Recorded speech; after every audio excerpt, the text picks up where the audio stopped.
Hey there, dragonflies and dragon babies. It is Butterfly. How are you? I have another flip through for you today. It is by Tori Hartman, the Chakra Wisdom Oracle cards.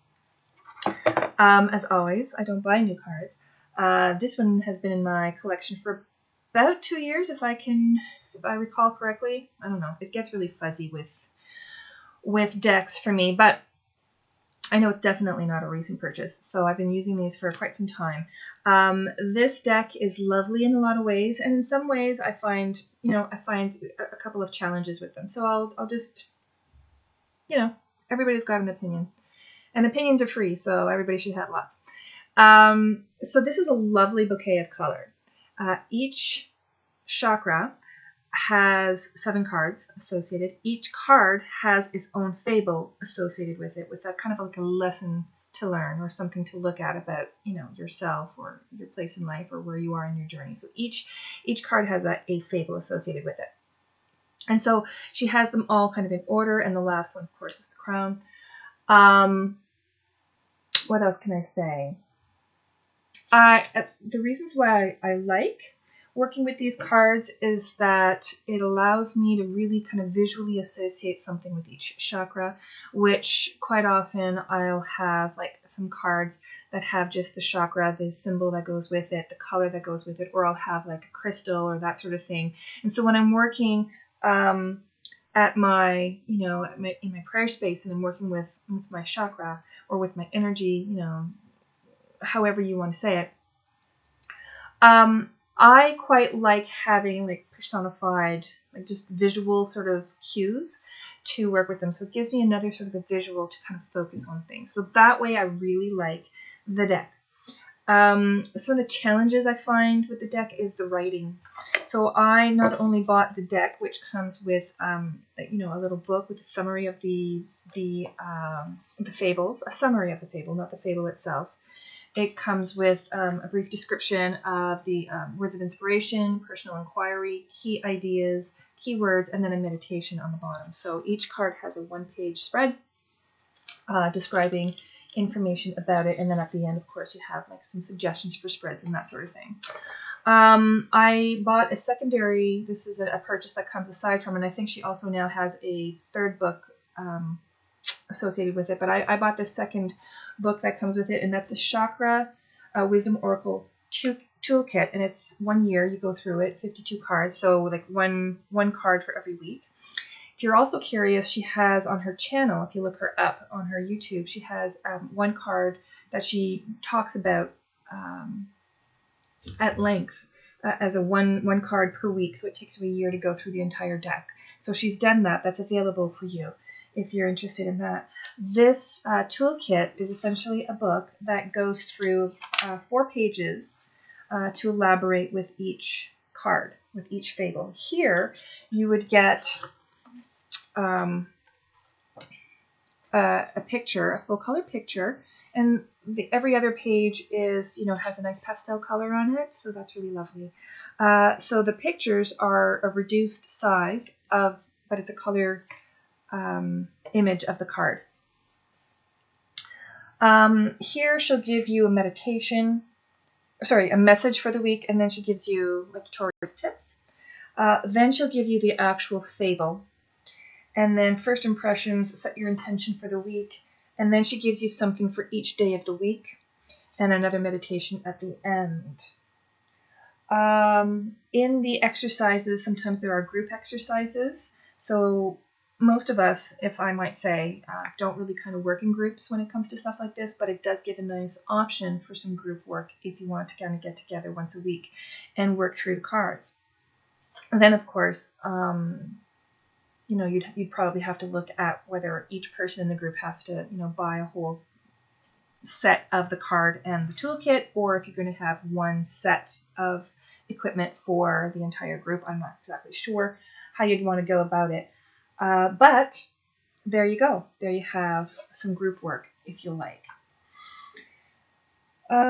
So of course the reflections also go through like color reflections and journaling about your journey, that sort of thing. The challenges that I find is in the writing. Sometimes sometimes there are like disconnections that I like, and it's really probably just because I tend to intellectualize things and question things too much. If you just take it at face value, it's good to sort of just go through the exercises quick and be done with it. But like, for instance, the structure of the fables sometimes, like this one here talks about salmon chair. Okay, so the names of things, like there's a lady named Raspberry, there's a lady named Cherry, because she talks, like, the association of the fable is cherry pie. So there's cute names that are like that. You can kind of remember the story because the name of the person tells you the story. But here, for instance, there's a salmon chair, and there's a Inuit, I think it was a child who was making angels in the snow, and then she was finding like a message, and she was worthy of that message. Like, some people live long life and aren't worthy of this message, and the salmon chair doesn't appear to them, but she, got the message from the salmon chair, and it's a salmon color. So this chair appears to her, and she sat in it, and like that's kind of like the end of the story. That's just the story itself. So it's not like, if you're expecting fables that are really intricate and detailed, it's not. It's almost like fitting different pieces together that don't fit well together and making a story around it. Sometimes it kind of feels that way.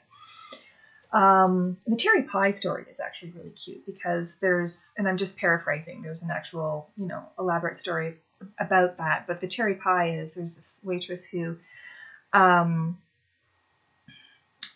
there's a piece of the cherry pie that's missing, and she feels like her life is kind of like that piece of the cherry pie that's missing, and she's at some kind of a disadvantage.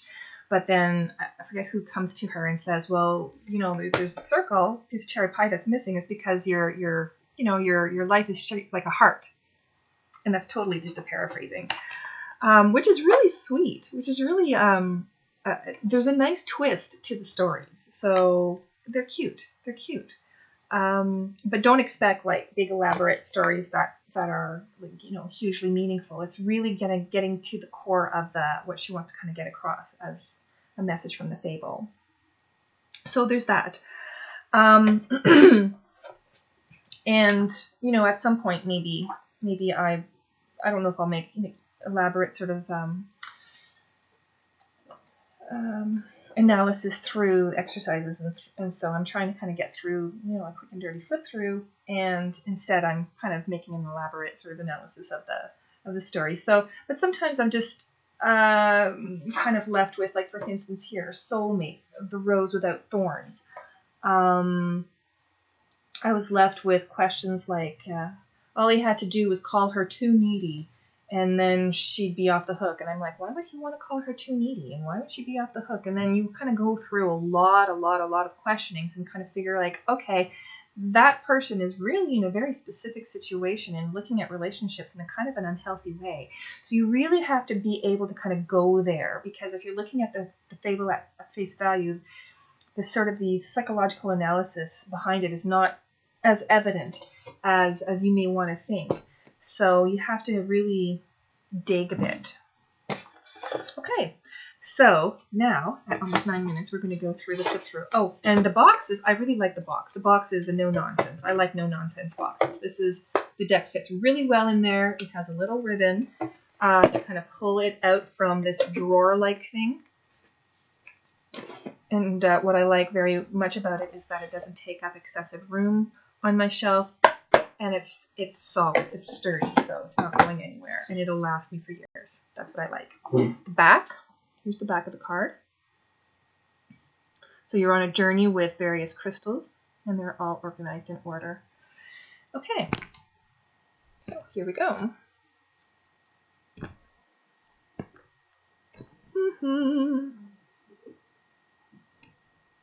Okay.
And there you go. There's the beautiful deck. They handle very well. The cards are a really good thickness. I like them very much. They're not, if they bend, they're not going to accidentally stay bent or crack or fray. I found as I was flipping through, if you heard that, there was something that was kind of stuck and ripped off the back, so I'm going to have to check that. That's probably just a dab of honey or candle wax or something. That's one of the hazards when you have stuff around your cards when you're using them. Sometimes sticky things get on them. Anyways, I've been using this quite a bit for about 2 years, and they withstand a lot of use. So, do I recommend them? Yes, definitely. I recommend the cards. And you'll have to kind of... I don't have the other book that goes with it. I just have this one. I think it's a worthwhile book to buy to go with it, this toolkit. But sometimes I find it could have been further edited and tightened up a little bit when you're looking at it from a psychological sort of perspective, like for things to be reasonable and logical, nurturing, healthy. It's like you have to really kind of dig to get to the point. At least that's just how my brain works, and maybe I'm wrong, but I still do recommend it. It's awesome. It's awesome, and I think that's part of the point, is that you have to do some searching to get to the bottom of what it is for you. But sometimes things just seem a little bit disconnected for me. Anyway, hope this finds you well. And if you do want to work with me, either for Esoteric Life Coaching, or if you are looking for card readings, I definitely am interested in working with you. I welcome you. I'll give you the information to get a hold of me in the description box down below. Onward and upward. I hope you have a great day.